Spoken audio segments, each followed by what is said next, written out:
class. You're probably wondering why I'm strapped to a chair. Mr. Montgomery put me in a chair. Him. That bear. I asked him to, something's been going on lately. I didn't know a bear could be so strong. But anyway, I've been sleeping really poorly and I've been waking up with bruises. Bruises all over the place. Oh, my clothes have been torn to bits. And just the strangest dreams. As if they're real, but they're only dreams. I know because I wake up in my bed. My feet are all dirty now. I don't know what's going on. But Mr. Montgomery said something horrible's been happening. I said, don't let it happen again, Mr. Montgomery. Don't let it happen again. And then, I don't know. What is that? Whoa. You hear it? You hear it?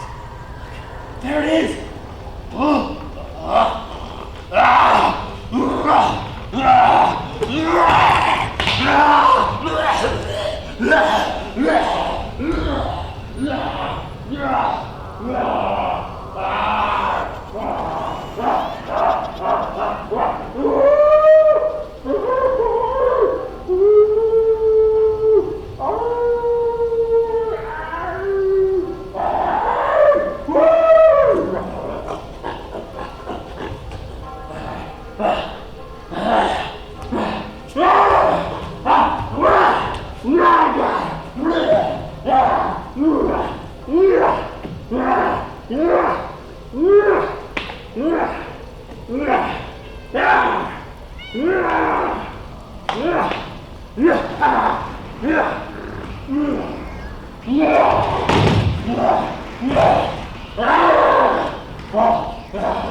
This happened to me again. Again. What's happened to me? Oh, Mr. Montgomery. What happened to you, Mr. Montgomery? Oh, no. I'm sorry. I'm sorry you had to witness that. I woke up again. The taste of fluff in my mouth. Poor Mr. Montgomery. Look at him lying there. His poor little feet. Oh, Mr. Montgomery. I only have one thing left to do. It's to curse you for not binding me to the chair faster. Better. It's your fault. It's his fault. Should never trust the job of a man to a bear, and a stuffed one at that. All right. Enough theatrics. Pretty soon. All right. Here is what we're going to do today. Ooh, I'm all bruised. Out of breath. It's hard work being a werewolf. Yeah.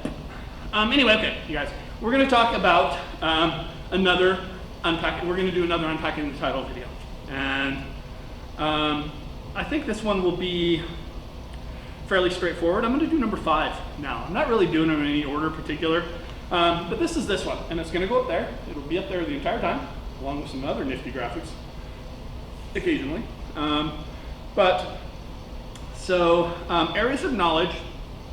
Areas of knowledge are most useful in combination with each other. Okay. Discuss this claim with reference to 2 areas of knowledge. Okay. Now this is a fairly straightforward question. There isn't really a lot to define. Oh, I got hair all over me. I don't know what's going on. Where does hair come from? Like a dog hair or something. Anyway, so there's not really a lot to define. Remember, I've talked about you have to do the definitions and stuff like this. But areas of knowledge are obviously areas of knowledge. They're A-OK. There's no, that's what it is. Okay? What is now there's a couple things you should define. What does most useful mean? You need to define what is most useful. Okay, what is most useful? What does it mean?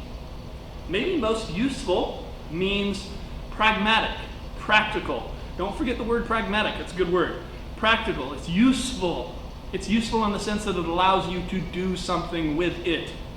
All right, pragmatic knowledge about jumping a dead car battery would be to jump on a dead car battery. That's just silly. That doesn't do anything. Maybe it works out your calves. Anyway, so, but you know, it would be useful is to be able to get the car going, to be able to jump it properly without destroying your charging system, to be able to do it the right way. That's pragmatic, that's practical, that's useful. Okay? So what does useful mean? You could define that useful means it allows you to do something. Okay? All right? That's actually a good way to define it. But useful can also mean that it allows you to understand something.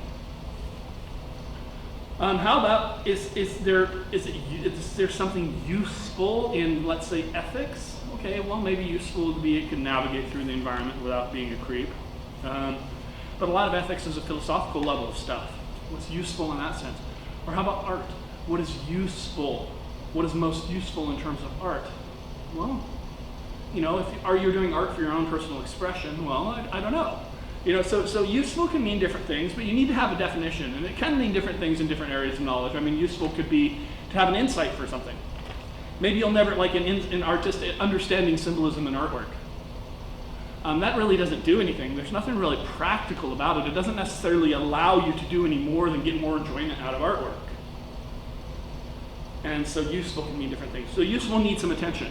You can define it how you want. You can also define it differently in different areas of knowledge. Okay? So what's most useful? The topic is basically saying that, you know, something can be useful, like math can be useful, but it's really most useful when you combine it with something else, like for instance science or something like this. So, okay. It doesn't mean that areas of knowledge are not useful by themselves, but they're most useful when combined. Is that really necessarily true? Does it also have to do with different combinations of areas of knowledge? I mean, do you need to combine ethics with, well, let's not take ethics. Do you need to combine history and art to be able to understand history? I mean, or do you need to find art and math to be able to understand math? What's most useful in understanding math? Is it combining art with it? Probably not. So you have kind of a, you know, try to find areas of knowledge in here where it works and areas of knowledge where it doesn't, okay? Where am I? Yeah. So in combination means putting them together and, you know, combining them to find knowledge. So the idea here, and this, like I said, it's a fairly straightforward question. You want to probably talk around half your paper where it is more useful and half your paper where it isn't more useful. Once again, define what useful is. But so let's find ways in which it could be useful. I've mentioned a couple of them already, very briefly. But let's take something like science and math. Okay, let's take math. Let's take calculus, applied math. All right, now, I think if you were just to sit and do calculus all the time, right, then, okay, that's fun. Or let's just say pure mathematics. You just do pure mathematics. You just do math for the sake of math. You do complicated multi-level algebraic equations and just for the fun of it. Okay? Now, I mean, if you're enjoying it in a very subjective sense, well, I guess that's useful because you're getting some fun out of it. But could math be put to more use? Well, I think that you can put math to pretty good use in science, and this is pretty obvious. I mean, we don't do any science in the world without math. We just don't do it. You can't even prove your scientific hypothesis or, you know, support your scientific hypothesis without results, without calculating results, without calculating significance. This works for human science. This works for natural science. You have to calculate significance. You have to do math because you show that something is happening. Or combining math with physics. I mean, what is physics? Physics is little more than math mixed with the laws of the universe. I mean, you prove them. The physical laws of the universe become a mathematical formula, a mathematical computation. And you can't really even, I mean, you could never build a bridge or send a spaceship into space or build an elevator, or what, I don't know, a million different things, design a medicine without the use of math. So math and science go completely hand in hand, and I think probably a lot of people will talk about that combination. There's nothing wrong to talk about it, just find some good examples where this is the case. Absolutely. You can also talk about ethics being more useful in combination with something else. Because ethics by itself, right? Ethics by itself, okay, it's interesting on a philosophical level to talk about things like utilitarianism or divine command theory, or talk about, Kant's categorical imperative, or talk about social contract theory, or talks about absolutism versus relativism, and all these sorts of things that we've talked about in class. And it's kind of interesting in a sort of philosophical sense to sit and talk about, how do we quantify good in utilitarian theory? Fine, that's great, that's useful, I guess. I mean, it's useful because it broadens your knowledge and so on and so forth, but you could make the argument that ethics is really actually only useful if applied to something. How about ethics in science, right? What happens if we don't have any ethics in science? Well, we may as well have a Nazi concentration camp again and start doing human experimentation. Because that's what happens if you don't have ethics and science mixed together, right? I mean, how about ethics in history and interpreting history? Well, I mean, we're in the midst, I don't know if that makes it more useful necessarily, but we're in the midst of kind of a reinterpretation of history through an ethical perspective of, civil rights, I guess, or but we're kind of in the middle of it, so I can't really put a label on it yet. We label things later. Somebody tore up my pants, dang it. But so you see what I mean. And so ethics in math, well, I don't know really necessarily. Ethics in art, sure, absolutely. Ethics, art combined with ethics. I mean, you can talk about ethics in art. Why don't you show pictures of naked young people? There's a guy in Australia, you could look it up, I can't think of the name straight offhand, but there's a guy in Australia that took young teens, we're talking pre-18, and he put up nude pictures of them, and he called it art. And they weren't pornographic, there were no sort of sexual sort of things going on in those pictures, but it was still nudes, and he got in some serious trouble for it. But he said, no, this is art, this is, well, no, people, it's exploitation and sexual sort of pornography of young people and so on and so forth, and that was the debate. It's an interesting example to look up. You could easily look it up for an actual example. But, how about the other things? I mean, how do we portray Christ, right, in art? What are we allowed to do artistically, and what are we not allowed to do artistically? I mean, you no longer could act, right? Let's say I was acting. Let's say I go back to the 1930s and I'm acting and I do blackface. This is, it's completely unacceptable currently. Well, why is that? Well, because it's insulting to a race of people. And and this is how ethics and art go together. So maybe art or maybe ethics is most useful definitely when it's in combination with one another, because if we don't put it in combination with one another, if we don't put it in combination with each other, then all we have is a philosophical sort of like thing. All we have is an idea that we kind of like to debate and sit around and enjoy an evening in front of the fireplace with some beverages and a discussion of philosophical theory, ethical theory. All right? And so you see what I mean. So you can there's some arguments there. There's some good examples there for how you could say, yes, it's absolutely most useful in combination with another. This is not always the case. I mean, I don't necessarily think history is most effective in combination with math. I mean, maybe you need math to simply calculate things, but history isn't about math. History is about, we know what history is about. It's interpretation, it's about faith and sources, and so on and so forth. So we've been talking about it a lot, so I'm not going to get into it. But, or is history most useful in combination with science? Well, no. History stands alone kind of for what it does. I mean, maybe it has some relevance with ethics. I don't know if it's most useful when you combine it with ethical reinterpretation, but it's certainly not, history is not most useful when combined with math. As a matter of fact, I'm sure there's mathematical things in history, yes, but that's not the point. I mean, you don't need math to be able to understand history. Art and science. How about art and science? No. I mean, art, sure, there's science in art and there's art in science, okay? Now, nobody's ever going to discount that sort of like truth, but art is a sort of, you see a piece of art, right? Let's say a painting that inspires you. You see, a piece of artwork and you have an emotional connection to it and you can understand things and it means something to you and it stirs you in some particular way. You don't need the science to understand, okay, the emotions are really actually serotonin, which is increased in or dopamine, which is increased in my pleasure centers in my brain. Probably have more serotonin and norepinephrine going on right now. No, you don't need to understand, even if that is the case, you don't need to understand what's happening in your brain by looking at an MRI to understand that you like the painting. I mean, that's just silly. They're two different things. And same with science. You certainly don't need art to understand science. You go to the lab and you're like, oh, let me feel this. No, it's not. No, it just doesn't work that way. They stand alone. Science and math go hand in hand. They're hand in glove, whatever you want to call it, two sides of a coin. They totally go together, and they definitely are most useful with one another. But something like art and science, they're not most useful in combination with one another. And so this is the idea. So areas of knowledge are most useful in combination with one another. What would you discuss? Well, you could say sometimes, yes, certain combinations, absolutely. Math and science, absolutely, yes, absolutely they are more useful in combination with one another. You maybe would say ethics and science. Ethics is more useful in combination with science.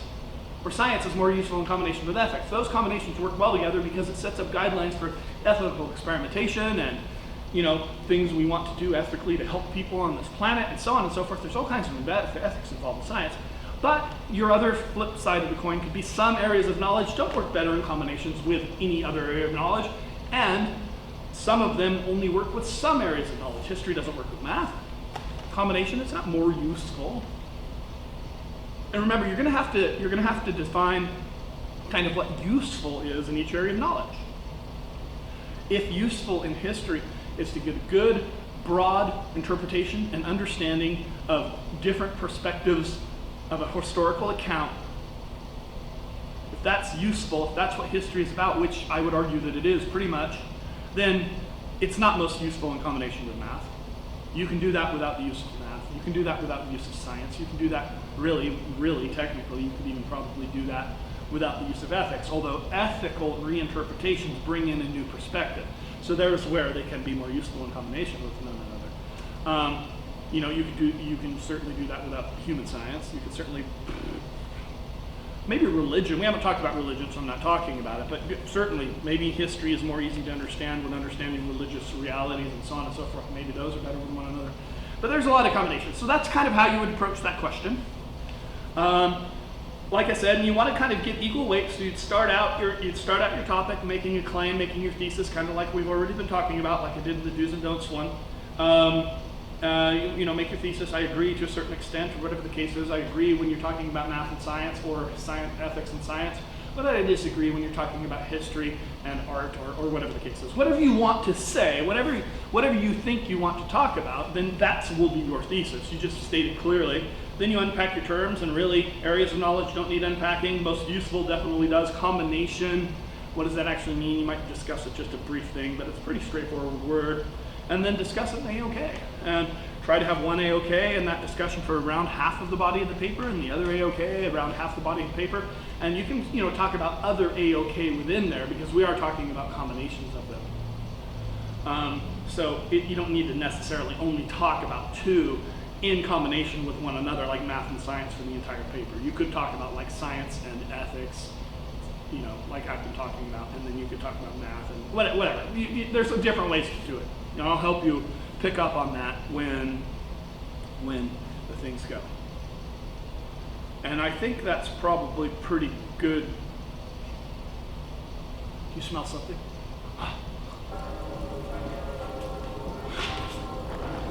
No! It's happening again! I gotta go!